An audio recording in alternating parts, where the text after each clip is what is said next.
Daldarı evcil kuşlar için çok besleyici ve sağlıklı bir tohumdur.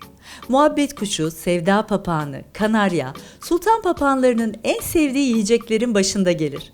Genellikle evcil kuşları ele alıştırmak için veya ödül olarak kullanılan daldarı, kuş üreticileri tarafından üretim ve yavru dönemlerinde çok fazla tercih edilir. Daldarı tohumu bitkinin dallarında oluşan darı kısmıdır ve daldarı tohumu diğer tohumlara göre küçük yapıdadır. Darı kuşlar için bizim yediğimiz ekmeğe benzer. Yağ oranı düşük, karbonhidrat yüksektir.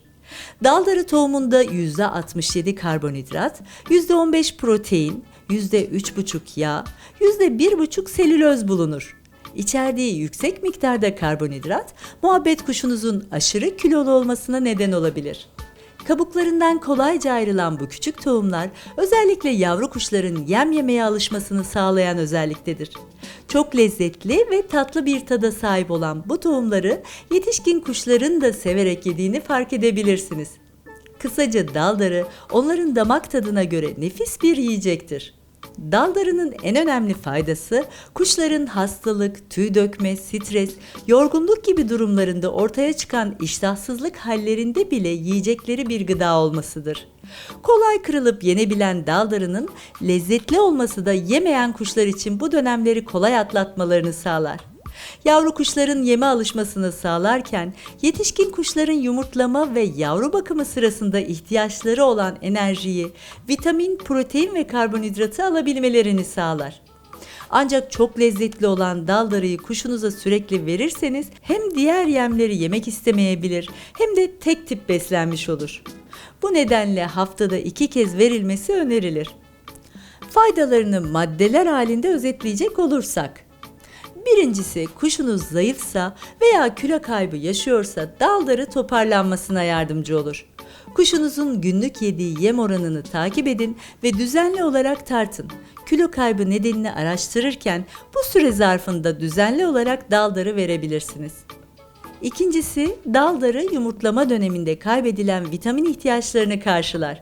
Dişi kuşların yumurtlama döneminde iyi beslenmeye ve vitaminlere ihtiyacı vardır. Bu dönemde kuşunuza hazırladığınız mamanın yanı sıra yine daldarı da verebilirsiniz.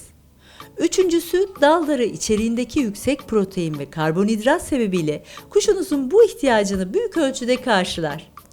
Dördüncüsü, yem kırmayı bilmeyen yavru kuşlara kırılması kolay olduğu için verilebilir.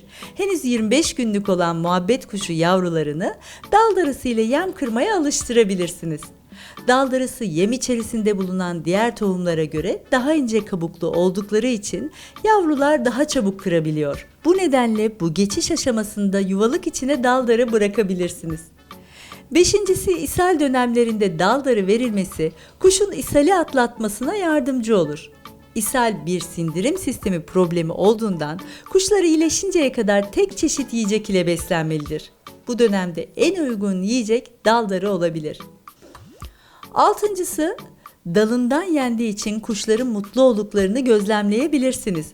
Muhabbet kuşları genellikle oyuncaklarla oynayarak veya nesneleri kemirerek kendilerini sakinleştirir, eğlendirir, stres atarlar. İşte daldarı evcil kuşlar için hem kemirme oyuncağı hem de nefis bir yiyecektir. Eğer kuşunuzun stresli olduğunu gözlemliyorsanız kafese dal darısı asabilirsiniz. Son olarak şunu da ekleyebiliriz.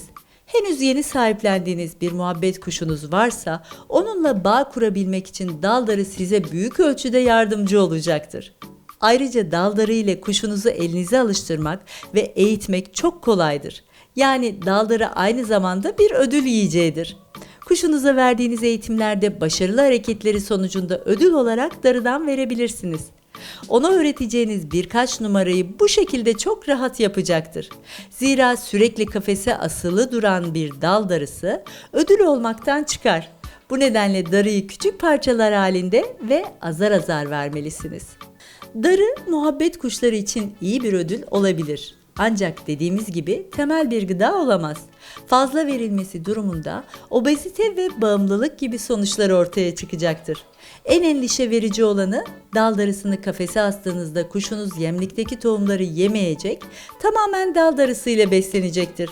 Yüksek miktarda karbonhidrat almış olan kuşunuz aşırı kilolu olacak, bu da sağlığını olumsuz etkileyecektir. Dal darıyı kafese asmak yerine darıdan küçük parçalar kopararak elinizle vermek kuşunuzun size daha kolay alışmasını sağlayacaktır. Özetle kuşunuz dal darısını çok sevse de her gün beslenmesine eklememelisiniz. Sağlıklı kuşa haftada 2-3 gün ve günde sadece bir çay kaşığı kadar vermelisiniz. Ancak kuşunuz hasta ise veya zayıf ise bu durumu düzelinceye kadar kafesine daldarı asabilirsiniz. Ambalajlı satılan daldarı paketleri içinde bir adet tutacak çıkıyor. Eğer açık halde daldarısı satın aldıysanız çamaşır mandalı ile çok rahat kafese asabilirsiniz. Daldarıyı pet shoplardan ve internet üzerinden satın alabilirsiniz. Pet shoplarda şeffaf poşetler içinde satılan 5-8 adet daldarısı 10 TL'den başlayan fiyatlarla satışa sunuluyor. Markalı ve kapalı ambalaj ile satılan paketlerde 5 adet daldarısı bulunuyor ve 15 TL gibi fiyatları alabiliyorsunuz. Eğer çok fazla kuşunuz varsa kilo ile almak sizin için daha avantajlı olacaktır.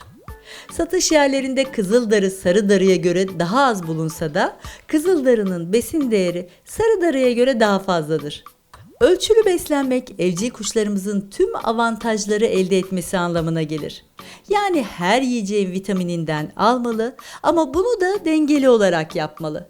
Kuşlarımızın doğru ve dengeli beslenmelerine yardımcı olmamız onlar için hayati öneme sahip.